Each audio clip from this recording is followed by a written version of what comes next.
Welcome back to Confessions of a Good Girl, the podcast where good girls come to confess and sovereign women come to stay. Today we are doing something a little different. This is a bonus episode, a pause between overload and naming, because there's a gap between those two letters that I think we need to talk about. And it is this place where most women get stuck, not because the work isn't working, but more because no one ever told them that this part was coming. If you want to follow along and do the work, you can grab the Confess Method, the complete self-coaching system, from the link in the show notes. So here is what I want to name today. You start doing the overload work, you start regulating, you start noticing the saboteur voices, you do your PQ reps, you feel your feet on the floor, you do the thing where you listen for the closest and the furthest sound in the room. And for the first time, maybe in your whole life, your body starts telling you the truth. It starts saying things like, I don't want to go. I'm so tired. I don't like the way he spoke to me just now. This is not what I want anymore. And then you open your mouth and nothing comes out. Or something comes out, but it's like this softer version, a more acceptable version, a version that won't make anyone at the table feel uncomfortable or uneasy. You feel the truth in your chest and you watch yourself say something else. And you spend the rest of the night replaying it, wondering what is wrong with you, wondering why you can't just say the thing. You fully mean to, but here's the thing. Nothing is wrong with you. You are in what I like to call the gap. The gap is the space between your body knowing and your mouth catching up. It is the most uncomfortable place in the whole framework, and it is also the most important because this is where you find out exactly how deep your conditioning is running. Not in your head, but in your throat. Here's what I want you to understand. Your nice was never kindness. Your nice was protection. You can be a nice person and not a kind person. Nice is superficial. It's on the top. It's the thing that you say to be pleasant. Kindness is inherent. It's who you are.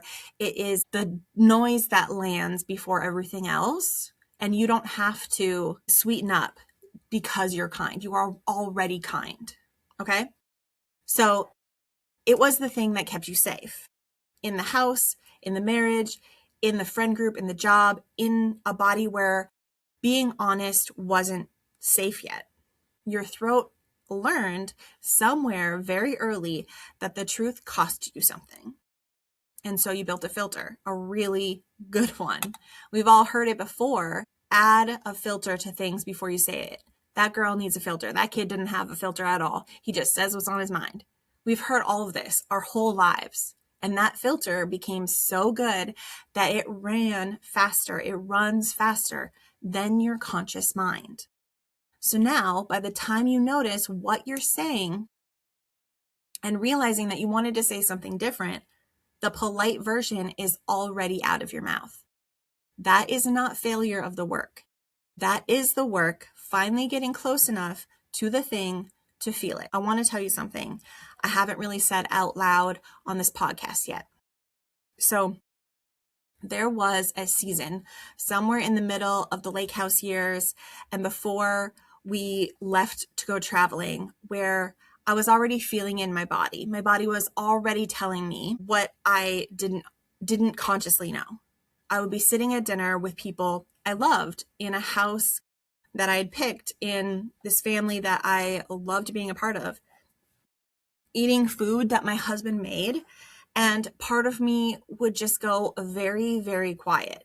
Have you ever had that moment where you're just like sitting around a table full of people and something just feels a little bit weird, a little bit off? And it's not anything to do with anyone else. It's just like this internal feeling. And I had that internal feeling like rise up in my chest. And this was not a feeling that I was really ever aware of before.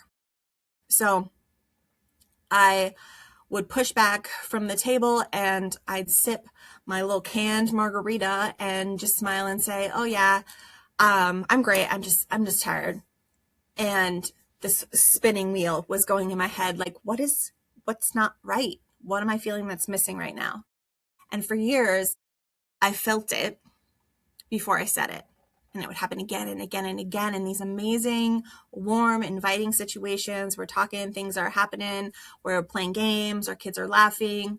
But then there's just this moment of something is missing. And I used to think, what kind of woman knows what she wants to say, but still is saying the other thing? And now I know it's a conditioned one. I was a woman whose body learned before I had words that honesty got me hurt. I was a woman who built a whole life on a survival skill of saying the acceptable thing, of saying the thing that made everybody happy or everybody comfortable. Of course, it took me time. Of course, my mouth was the last thing to catch up. My mouth had the longest training. We start hearing about this filter we're supposed to attach when we're literally toddlers running around saying whatever comes to mind, right? So if you're in this gap right now, if you are feeling your body wake up and your voice is still frozen, if you're noticing the truth in real time and watching the filtered version come out of your mouth and you're starting to feel a little bit like a fraud for it, I want you to know that you are not a fraud.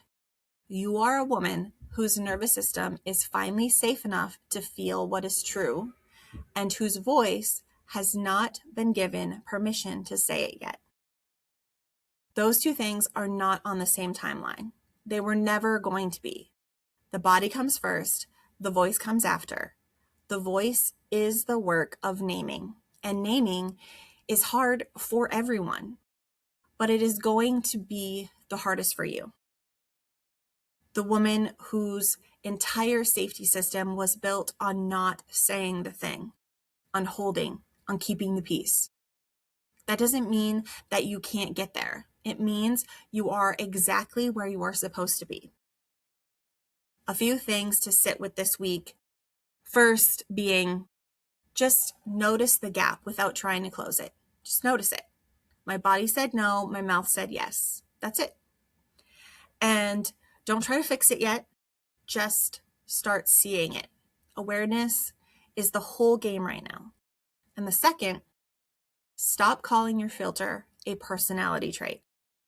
It is not that you are just a nice person. It is not that you hate confrontation. It is not that you are an empath or a peacemaker or someone who doesn't like drama.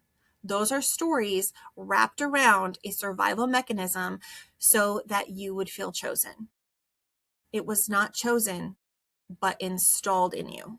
And the third, when you do start to speak and those first words come out, it's not going to be polished. The first true thing that you say in this season is going to feel a little clunky. They're going to come out with too much explanation or shaky or 3 days too late or in a text instead of in the conversation. And it's going to feel a little bit weird. You're going to start to question, should I have said that? And that's fine. It's totally normal. We are not training for sovereignty, the polished keynote version. We are training for sovereignty, the woman who finally said the thing even when her voice cracked. The gap is not the problem. The gap is where the work is happening. Stick with it. You got this. It's good. This week's card is Annam Amundi. You are on YouTube, you can see the card. If not, go ahead and head to the show notes where you can hear all the details about the card as well as grab the card deck link if you're wanting to follow along as we dive deeper into the Confess method. Again, the link for the PDF is in the show notes. If today's episode named something in you that you've been feeling and could not really put words to, that is exactly what the PDF is for. It is a workbook version of this whole framework with reflections and prompts and body level practices that take you from feeling the gap to actually closing the gap. You don't have to do this part alone, and you don't have to do it in your head. The Confess method gives you a place to put the work down on paper where your body and your voice can finally start talking to each other. And remember, we do not confess to be forgiven. We confess to be free. Till next time.